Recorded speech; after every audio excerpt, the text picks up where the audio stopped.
La Ciudad de México, vibrante y caótica, era el lugar perfecto para perderse entre multitudes, para ocultar obsesiones detrás de las luces de neón y las sombras de los callejones. En este entramado urbano, una joven aspirante a modelo llamada Valeria Mendoza soñaba con el estrellato. Apenas a sus 22 años, Valeria había conseguido pequeños trabajos en agencias locales, pero esperaba su gran oportunidad. Su belleza mestiza y su carisma natural destacaban entre las miles de caras anónimas que intentaban lo mismo. Un día, durante una exposición de arte en Coyoacán, Valeria conoció a un fotógrafo que cambiaría su vida para siempre. Alejandro Ríos, de 38 años, era reconocido por su trabajo oscuro y profundamente emotivo. Había alcanzado notoriedad gracias a sus series fotográficas que exploraban el aislamiento y la vulnerabilidad humana. Era un hombre de pocas palabras, con una presencia imponente y una mirada que parecía perforar a quien se atreviera a sostenerla. Alejandro se acercó a Valeria después de verla admirar una de sus fotografías. «Eres fascinante», le dijo con un tono que bordeaba entre el halago y la amenaza. Ella, halagada por la atención de alguien de su calibre, aceptó su propuesta para una sesión fotográfica. «Quiero capturar tu esencia», agregó Alejandro, sellando el destino que los uniría de maneras terribles. La primera sesión tuvo lugar en el estudio de Alejandro, un loft industrial en el centro histórico. Las paredes estaban cubiertas de fotos inquietantes, rostros que lloraban, manos que parecían intentar escapar de un marco invisible, ojos que miraban con desesperación. A pesar de sentirse intimidada, Valeria se dejó guiar. Alejandro era meticuloso, casi obsesivo, y aunque su dirección era exigente, ella sentía que estaba siendo parte de algo especial. Con el tiempo, las sesiones se volvieron más frecuentes. Alejandro insistía en fotografiar a Valeria en escenarios más inusuales, edificios abandonados, callejones desolados, incluso en su propia casa. «Confío en ti», decía Valeria, sin sospechar que esa confianza se convertiría en su perdición. Una noche, Alejandro la invitó a cenar después de una larga sesión. Durante la comida, él habló de su infancia problemática, de un padre violento y una madre ausente. «El arte es lo único que me ha mantenido cuerdo», confesó mientras jugueteaba con un cuchillo sobre la mesa. Valeria sintió lástima por él, sin darse cuenta de que detrás de esa vulnerabilidad se escondía un oscuro deseo de control. Las cosas comenzaron a cambiar cuando Valeria empezó a recibir ofertas de otras agencias. Su carrera despegaba, y Alejandro no estaba preparado para compartirla con el mundo. Sus mensajes se volvieron más insistentes, sus llamadas más frecuentes. «No trabajes con ellos, no entienden quién eres realmente», le decía con una intensidad que la hacía sentir incómoda. Una tarde, mientras Valeria revisaba sus redes sociales, notó que había fotografías suyas publicadas que ella no recordaba haber autorizado. Eran imágenes íntimas, tomadas en momentos de descuido durante sus sesiones con Alejandro. La confrontación fue inevitable. Valeria fue al estudio y lo enfrentó, exigiendo explicaciones. Alejandro, en lugar de disculparse, le lanzó una fría advertencia. «Eres mía. No dejes que nadie te convenza de lo contrario». Valeria decidió cortar todo contacto con él. Sin embargo, Alejandro no estaba dispuesto a dejarla ir. Días después, comenzó a recibir mensajes anónimos amenazantes. «Si no puedo tenerte, nadie podrá», decía uno de ellos. Aunque sospechaba de Alejandro, no tenía pruebas concretas para denunciarlo. Un día, Valeria desapareció. La noticia sacudió a la comunidad artística y a los medios de comunicación. Sus padres, desesperados, reportaron su ausencia a las autoridades, quienes inicialmente asumieron que se trataba de una joven que había decidido tomarse un tiempo fuera del radar. Pero cuando encontraron su celular en un basurero cerca del centro histórico, comenzaron a investigar más profundamente. Los detectives a cargo del caso, Natalia Velasco y Omar García, empezaron entrevistando a quienes conocían a Valeria. Alejandro fue uno de los primeros en la lista. Cuando lo visitaron en su estudio, lo encontraron tranquilo, casi demasiado cooperativo. Era una musa, pero hace semanas que no sé de ella, dijo con una calma que no convenció a Natalia. El estudio fue registrado, pero no encontraron nada incriminatorio. Sin embargo, Natalia, con su instinto afinado, notó algo extraño en una de las fotografías colgadas en la pared. Era una imagen reciente de Valeria, pero su expresión parecía más angustiada que artística. «¿Cuándo tomaste esto?», preguntó. Pero Alejandro simplemente se encogió de hombros. El caso se complicó cuando otra joven modelo denunció haber sido acosada por Alejandro. Aunque no había pruebas suficientes para vincularlo directamente con la desaparición de Valeria, el patrón de comportamiento comenzaba a emerger. Natalia y Omar decidieron revisar las imágenes en poder de Alejandro, buscando cualquier detalle que pudiera darles una pista. Lo que encontraron fue perturbador. En varias fotos, escondidos en los bordes de los encuadres, se veían fragmentos de una habitación desconocida. Las paredes eran de concreto y había una silla con cadenas al fondo. Natalia estaba convencida de que esta habitación tenía que ser clave en la investigación. Las imágenes que encontraron en el archivo de Alejandro Ríos marcaron un punto de inflexión en la investigación. Natalia Velasco pasó horas revisando cada detalle de las fotografías, mientras Omar García, su compañero, buscaba información sobre las ubicaciones de las sesiones de fotos. La habitación de paredes grises y la silla con cadenas era un rastro tenue, pero prometedor. Con la sospecha latente de que Alejandro sabía más de lo que admitía, Natalia y Omar solicitaron una orden judicial para acceder a todos los dispositivos electrónicos del fotógrafo. Alejandro protestó enérgicamente cuando la policía llegó a su estudio con la orden en mano. «Esto es una invasión a mi privacidad», gritó, pero la ley estaba de su lado. Los agentes confiscaron su computadora, su teléfono móvil y un disco duro externo que había intentado esconder detrás de una estantería. Lo que encontraron en los dispositivos fue inquietante. Alejandro tenía cientos de fotos de Valeria, muchas de ellas en poses que ella nunca habría aprobado. Algunas eran descaradamente voyeuristas, tomadas sin que ella se diera cuenta.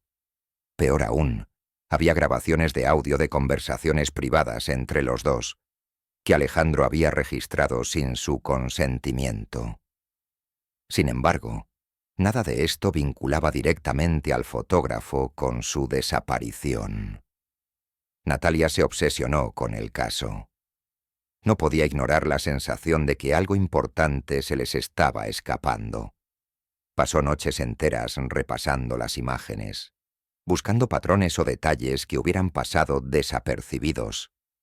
Fue durante una de estas largas vigilias cuando notó algo en una de las fotografías más recientes, una mancha rojiza en el suelo de lo que parecía ser la misma habitación de paredes de concreto. «¿Es sangre?», pensó en voz alta. La fotografía fue enviada al laboratorio forense para ser analizada. Los técnicos confirmaron que la tonalidad era compatible con sangre, aunque necesitarían pruebas adicionales para estar seguros. Esto les dio una pista crucial. Debían encontrar esa habitación. Mientras tanto, Omar investigaba los movimientos recientes de Alejandro. Descubrió que el fotógrafo había estado alquilando un pequeño almacén en una zona industrial al sur de la ciudad. El lugar coincidía con la descripción de la habitación en las fotos. Con una nueva orden judicial, Natalia y Omar se dirigieron al almacén acompañados por un equipo forense. Cuando llegaron al lugar, el ambiente era sofocante. La zona estaba desierta, con apenas unos pocos perros callejeros husmeando entre los montones de basura. La puerta del almacén estaba cerrada con un candado oxidado, que los agentes rompieron con facilidad. Dentro, el olor era lo primero que golpeaba. Una mezcla de humedad, óxido y algo más indescriptible, pero profundamente perturbador. El almacén estaba dividido en dos secciones. La primera era un espacio amplio, lleno de cajas y equipo fotográfico antiguo. La segunda, separada por una puerta de metal, era la habitación que habían visto en las fotos. Las paredes eran de concreto gris, y en el centro había una silla metálica con grilletes en los brazos y las patas. En el suelo, una mancha oscura confirmaba lo que Natalia había sospechado: sangre seca. El equipo forense comenzó a procesar la escena. Usaron luminol para buscar rastros de sangre adicionales, revelando salpicaduras en las paredes y el suelo. Natalia encontró algo más: un mechón de cabello oscuro en uno de los grilletes de la silla. «Esto podría ser de Valeria», murmuró, sintiendo un nudo en el estómago. La evidencia fue enviada al laboratorio para análisis de ADN. Mientras tanto, Natalia y Omar interrogaron nuevamente a Alejandro, quien negó cualquier conexión con el almacén. «No sé de qué hablan. Alguien quiere incriminarme», insistió, pero su actitud nerviosa y sus respuestas evasivas lo incriminaban aún más. Los días siguientes fueron cruciales. Los resultados del ADN confirmaron que el cabello encontrado en el almacén pertenecía a Valeria Mendoza. Además, el análisis de las manchas de sangre también coincidió con su perfil genético. Esto dio a Natalia y Omar el motivo que necesitaban para arrestar formalmente a Alejandro. El fotógrafo fue detenido en su estudio mientras intentaba destruir más fotografías. Sin embargo, Valeria seguía desaparecida, y sin un cuerpo, las posibilidades de que Alejandro enfrentara una condena firme eran inciertas. Durante el interrogatorio, Alejandro se mantuvo frío y calculador. «No tienen pruebas suficientes para condenarme», repetía una y otra vez. Natalia no estaba dispuesta a rendirse. «Sabemos que le hiciste algo, Alejandro. ¿Dónde está Valeria?», lo presionó. Pero el hombre se limitaba a sonreír con desprecio. Parecía disfrutar del poder que aún ejercía sobre la situación. Sin embargo, un error lo delató. Durante el interrogatorio, mencionó accidentalmente un detalle que no había sido divulgado a la prensa: el color exacto del vestido que Valeria llevaba el día que desapareció. Este desliz le dio a Natalia y Omar la certeza de que Alejandro estaba implicado directamente. Intensificaron su búsqueda, enfocándose en cualquier lugar que pudiera haber usado para ocultar un cuerpo. Revisaron todas sus propiedades, contactos y movimientos previos a la desaparición. Fue entonces cuando descubrieron que había viajado recientemente a un bosque cercano a Xochimilco, un lugar conocido por sus canales y su espesa vegetación. El equipo de búsqueda se desplegó en la zona, rastreando cada rincón del bosque. Durante horas no encontraron nada, pero al caer la noche, un agente dio la alarma. Habían encontrado un montículo de tierra removida recientemente. Cavaron con cuidado, y lo que descubrieron confirmó sus peores temores: un cuerpo envuelto en plástico. La identificación preliminar confirmó que era Valeria Mendoza. Su rostro estaba irreconocible, pero las joyas que llevaba eran las mismas que sus padres habían descrito en la denuncia. Natalia sintió una mezcla de alivio y rabia. Finalmente, tenían pruebas suficientes para asegurar que Alejandro enfrentara la justicia. Cuando le informaron del hallazgo, Alejandro perdió la compostura. Se lanzó contra los detectives, gritando que no tenían derecho a quitarle lo que era suyo. Su comportamiento errático reforzó la teoría de que su obsesión con Valeria lo había llevado a matarla cuando ella intentó alejarse. El hallazgo del cuerpo de Valeria Mendoza marcó un giro decisivo en la investigación, pero también abrió nuevas preguntas. El informe forense reveló detalles escalofriantes. Valeria había muerto por asfixia y había señales de lucha en su cuerpo. Su cuello presentaba marcas profundas de manos, lo que indicaba que Alejandro Ríos había acabado con su vida de forma directa y brutal. Además, el tiempo estimado de su muerte coincidía con el día que ella desapareció. La autopsia también encontró algo inesperado. Pequeños fragmentos de cinta adhesiva en sus muñecas y tobillos que coincidían con los grilletes de la silla del almacén. Los investigadores concluyeron que Valeria había sido retenida contra su voluntad antes de su muerte, lo que transformó el caso en un crimen de secuestro y asesinato premeditado. Mientras tanto, la atención de los medios de comunicación explotaba. El nombre de Alejandro Ríos se convirtió en sinónimo de horror. Las noticias hablaban de su trayectoria como fotógrafo, de cómo sus obras ahora parecían ser reflejos oscuros de su psique. Círculos artísticos que antes lo admiraban ahora lo repudiaban públicamente. Sin embargo, entre sus seguidores más cercanos surgió un grupo pequeño pero vocal que insistía en su inocencia, argumentando que la policía estaba construyendo un caso basado en coincidencias y pruebas circunstanciales. Alejandro, tras su arresto, fue mantenido en una prisión preventiva mientras la fiscalía reunía todas las pruebas necesarias para llevarlo a juicio.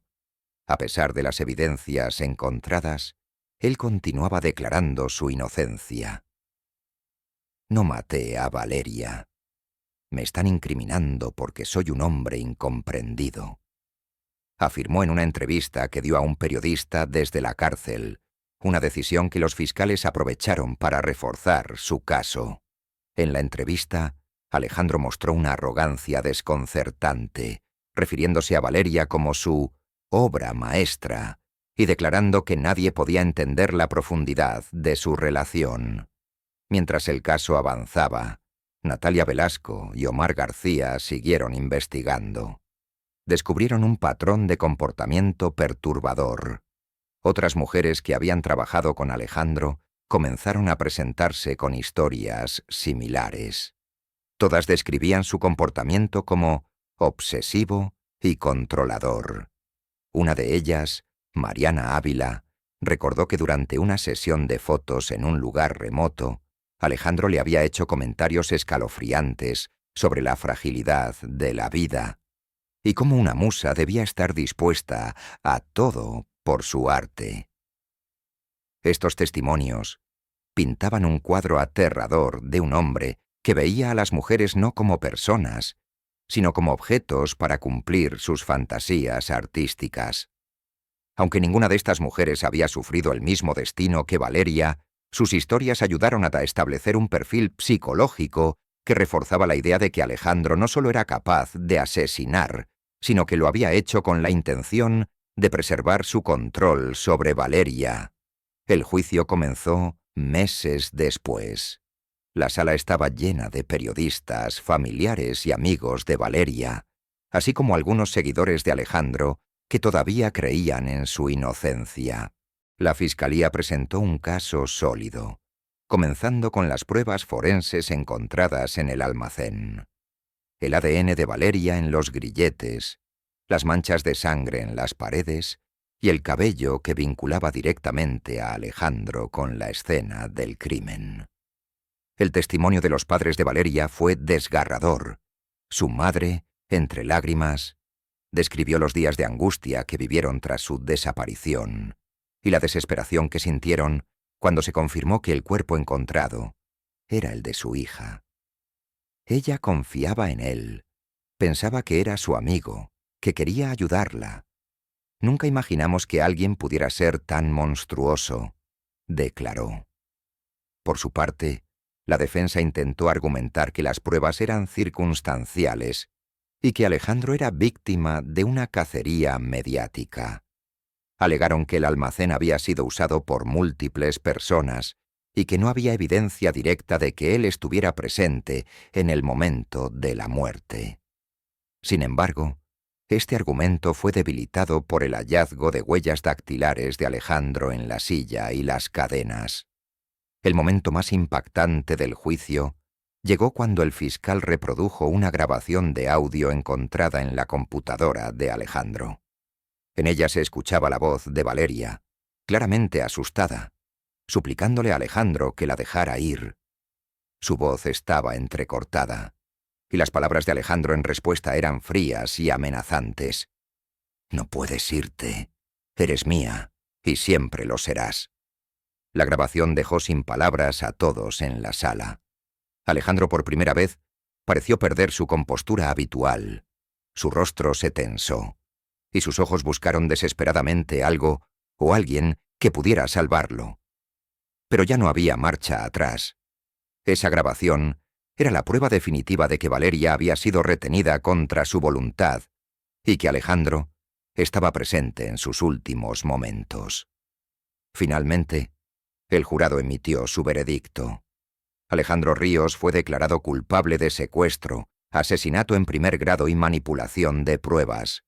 El juez lo sentenció a cadena perpetua sin posibilidad de libertad condicional, una decisión que fue recibida con alivio y lágrimas por la familia de Valeria.